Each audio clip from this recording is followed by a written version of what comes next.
MPSCच्या GS2 मध्ये राज्यव्यवस्था, संविधान, राजकारण, सामाजिक न्याय आणि आंतरराष्ट्रीय संबंध महाराष्ट्राच्या विशेष संदर्भासह हा सिलेबस आहे. GS2 मध्ये पंचायत राज, तर ह्याचाच एक भाग म्हणजे पंचायत राज. त्याच्यावरती हे टॉपिक्स आहेत की ज्याच्यामध्ये ऐतिहासिक पार्श्वभूमीपासून आपण सुरुवात करून राज्य वित्त आयोगावरती आपण संपवणार आहोत.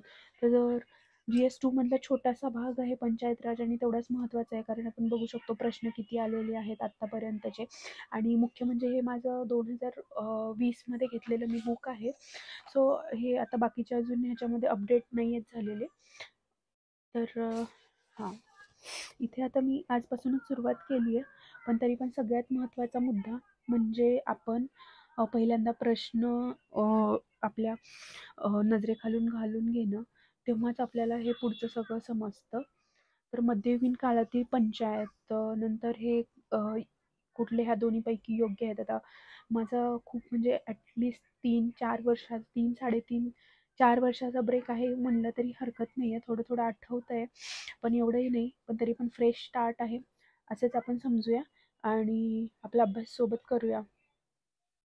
ऐतिहासिक पार्श्वभूमीमध्ये आपण बघूया. सर्वात प्रथम महाराष्ट्रात वसंतराव नाईक ही कमिटी पंचायत राजचा आकृतिबंध निश्चित करण्यासाठी नेमली होती. तसंच 1 मे 1962 रोजी महाराष्ट्रात पंचायत राजची स्थापना झाली. बलवंतराव मेहता कमिटीने शिफारस केलेली पंचायत राज व्यवस्था 3 स्तरीय आहे. आता ह्या प्रत्येक कमिट्या वेगवेगळ्या आहेत, पुढे त्या बघूया. अशोक मेहता समिती द्विस्तरीय राज्यव्यवस्थेची शिफारस करते. म्हणजे ह्याच्यामध्ये काय फरक आहे की बलवंतराव मेहता जी कमिटी आहे ती 3 स्तरीय आहे आणि अशोक मेहता कमिटी जी आहे ती 2 स्तरीय आहे. तर मग त्याच्यानंतरचा मुद्दा आहे की अखिल भारतीय स्थानिक स्वराज्य शासन संस्था 1926 मध्ये स्थापन करण्यात आली. दुसऱ्या प्रशासकीय सुधारणा आयोगाने त्याचा स्थानिक शासन यावरील अहवाल and inspiring journey into the future या नावाने उपनावाने सादर केला आहे. राज्यासाठी मुख्य सचिवाला विकास आयुक्त म्हणून ओळखले जाते. राज्याचा जो मुख्य सचिव आहे त्याला विकास आयुक्त म्हणून ओळखले जाते. स्थानिक स्वराज्य संस्थाच्या अभ्यासासाठी नेमल्या गेलेल्या रॉयल विकेंद्रीकरण आयोगाचे अध्यक्ष हे लॉर्ड हाऊसब हे होते. आता ह्याच्या माझ्या अजून काही नोट्स आहेत त्या पण आपण वाचून घेऊया.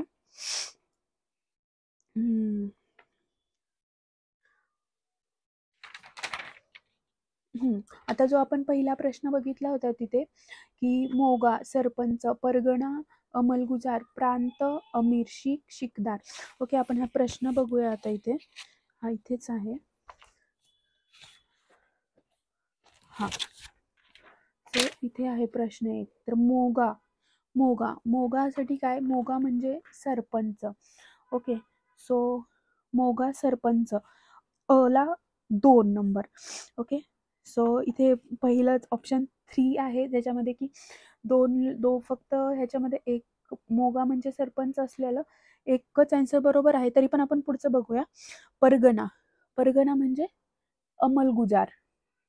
ओके, अंमलगुजार 3 नंबरला आहे. Okay, it's correct. आता प्रांत म्हणजे अमीर, प्रांत 4 नंबर. आणि शिकदार ते तर त्याच्या नावातच आहे. सो ऑप्शन 3 हा ह्याचा बरोबर आहे. हे असं आपण रेफरन्सनी अभ्यास करणार आहोत. सो अजून काही माझ्या ऐतिहासिक पार्श्वभूमीच्या ज्या नोट्स आहेत ते आपण आता रिवाईज करूया. महाराष्ट्रातील पंचायती राज्याची स्थापना कधी झाली? 1 मे 1962 आपण हेच बघितलं. पंचायत राज योजना सर्वप्रथम स्वीकारणारे राज्य हे राजस्थान आणि आंध्र प्रदेश आहेत.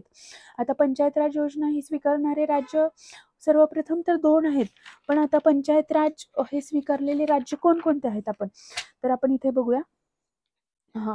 राजस्थान, आंध्र प्रदेश, आसाम, महाराष्ट्र, तमिळनाडू, ओरिसा, कर्नाटका, पंजाब, उत्तर प्रदेश आणि पश्चिम बंगाल. स्थानिक स्वराज्य संस्थांचे अस्तित्व हे खालील घटकांवर अवलंबून असते.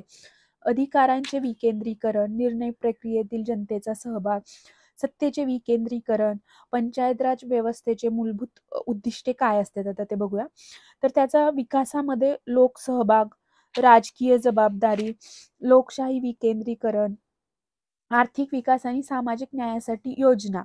आता ह्या योजनात राखलेत, पण त्याची अंमलबजावणी करणे हे पण त्याचं उद्दिष्ट आहे. सो 5वा नंबर आहे की आर्थिक विकास आणि सामाजिक न्यायासाठी योजनांची अंमलबजावणी करणे. आता पुढचं बघूया आपण. 1952 पासून पंचायती राज संस्था कार्यरत आहेत, परंतु त्यांना जबाबदार सार्वजनिक संस्थांचा दर्जा प्राप्त झालेला नाहीये. कारण, आता ह्याचे कारण काय आहेत, तर नियमित निवडणुकांचा अभाव, तर अपुरी सत्ता असल्यामुळे त्याच्यामध्ये एकमत येत नाही आणि त्याच्यामुळे ह्या संस्थांना दर्जा प्राप्त झालेला नाही. त्याचं दुसरं मुख्य कारण आहे की समाजातील दुर्बल घटकांचे अपुरे प्रतिनिधित्व. सो आता हे इथे पुढे बघूया की त्यांच्या अधिकाराबाबत काय म्हणणं आहे. सो पंचायत राज्यांसंबंधी विभागीय आयुक्तांना असलेल्या अधिकाराबाबत विधाने. संबंधित संस्थांची सभा बोलावू शकतात. संस्थेच्या स्थावर मालमत्तेची कार्यक्रमाची तपासणी व पाहणी करण्याचा त्यांना अधिकार आहे. त्यानंतर तिसरे जो अधिकार आहे तो म्हणजे वाजवीपेक्षा जास्त सेवक असतील तर त्यांची संख्या ते कमी करू शकतात. त्याच्यानंतर पंचायत राजचे अजून काही मुद्दे आहेत ते आपण बघूया. आता हे 1948 मध्ये घटक राज्याच्या स्थानिक स्वराज्य संस्थेच्या मंत्र्यांची राजकुमारी अमृत कौर यांच्या अध्यक्षतेखाली सर्वप्रथम बैठक झाली. ओके, पण हा 1948च्या आधी असं काही होतं का की ह्याची काय हेरार्की आहे, तर ती आपण आधी बघूया म्हणजे तुमच्या चांगलं लक्षात बसेल. सो इथे हा सॉरी 1688 भारतातील पहिली मनपा मद्रास इथे झाली आणि 1842 भारतातील पहिला म्युनिसिपल कायदा बंगालमध्ये आला. त्याच्यानंतर 1873 मुंबईचा म्युनिसिपल ऍक्ट. त्याच्यानंतर 1899 कलकत्ता म्युनिसिपल कायदा. त्याच्यानंतर 1922 हे आहे अटल लाईन स्कीम ऑफ स्वराज्य. तर हे काय आहे की तर ह्याचं चित्तरंजन दास आणि भावना दास यांनी हे सांगितलं. त्याच्यानंतर 1926 मध्ये अखिल भारतीय स्थानिक स्वराज्य शासन संस्था, 1935 मध्ये अखिल स्वशासनाची जबाबदारी प्रांतावरच सोपवली. ओके, सो इथे 1954 आहे. मी एकदा क्रॉस चेक करून इथे एक्झॅक्टली बघते. इथे 1948 असायला पाहिजे. घटक राज्याच्या स्थानिक स्वराज्य संस्थेच्या मंत्र्यांची पहिली बैठक, त्याची अध्यक्षा राजकुमारी अमृता कौर. तर ही बैठक कुठे झाली होती की शिमला येथे. इथे पण आहे तो पर्याय. 1948 मध्ये घटक राज्याच्या स्थानिक स्वराज्य संस्थेच्या मंत्र्याची राजकुमारी कौर यांच्या अध्यक्षतेखाली सर्वप्रथम बैठक झाली आणि हा ऑप्शन बरोबर आहे. दोन्ही कथने बरोबर आहेत हे. सो अजून त्याच्यानंतरचे दुसरे मुद्दे आहेत ते आपण बघूया की पंचायत राज प्रोत्साहन आणि उत्तरदायित्व योजनेअंतर्गत 2003 ला प्रथम क्रमांकाच्या कम्युलेटिव्ह स्ट्रेंथनिंग इंडेक्स अवॉर्ड महाराष्ट्र राज्याला प्राप्त झाला. त्याच्यानंतर अखिल भारतीय स्थानिक स्वराज्य शासन संस्था 1926 मध्ये स्थापन करण्यात आली. मुंबई उपनगर जिल्ह्यामध्ये 8 खेडी आहेत. भारतातील स्थानिक नागरी संस्था, महानगरपालिका, अधिसूचित क्षेत्र समिती, नगर क्षेत्र समिती, स्थानिक स्वराज्य संस्थाच्या अभ्यासासाठी नेमल्या गेलेल्या रॉयल विकेंद्रीकरण आयोगाचे अध्यक्ष लॉर्ड हॉबहाऊस होते. गुजरातमध्ये स्थानिक संस्थांमध्ये मतदान सक्तीचे केलेले आहे. त्याच्यानंतर मुद्दा आहे की महाराष्ट्रातील नागरी व ग्रामीण संस्थांच्या निवडणुका हे राज्य निवडणूक आयोग बघतं, केंद्रीय निवडणूक आयोग बघत नाही. महानगरपालिका, नगरपालिका आणि नगरपंचायत क्षेत्र निर्मितीबाबतचा अधिकार राज्य सरकारला आहे. तर आता महाराष्ट्रात स्त्रियांसाठी 50% जागा राखीव कधीपासून ठेवण्यात आल्या, तर 2011 या वर्षी महाराष्ट्र सरकारने पंचायत राजमध्ये स्त्रियांसाठी 50% जागा राखीव ठेवल्या. तसेच भारतात ह्या 33% आहेत आणि महिलांना 50% आरक्षण देणारे बिहार हे पहिले राज्य आहे. जर पंचायत विसर्जित झाली तर निवडणुका ह्या 6 महिन्याच्या आत झाल्याच पाहिजे. त्याच्यानंतर महत्त्वाचा मुद्दा म्हणजे इंटरनेटद्वारे मतदान घेणारे गुजरात हे पहिले राज्य आहे. त्याच्यानंतरचा महत्त्वाचा मुद्दा म्हणजे की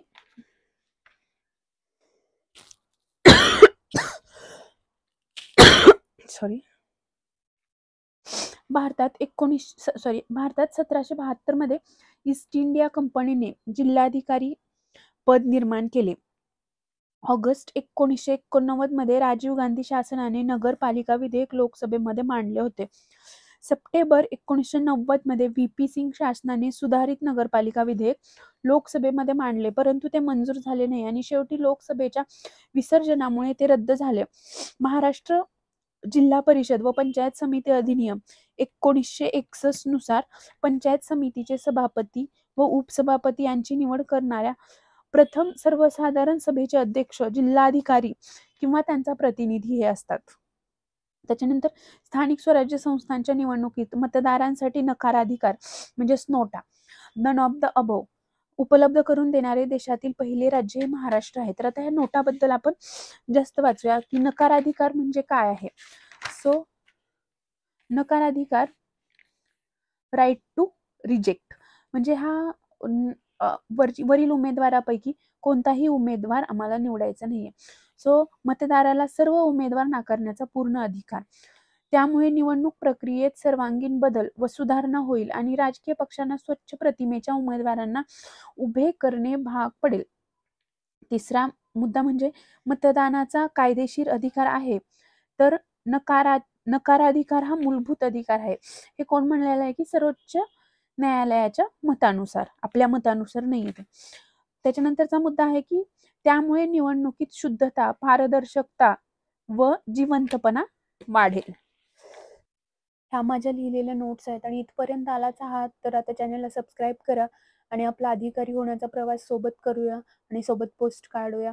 ऑल द बेस्ट. काही डाऊट असेल तर कमेंटमध्ये ड्रॉप करा.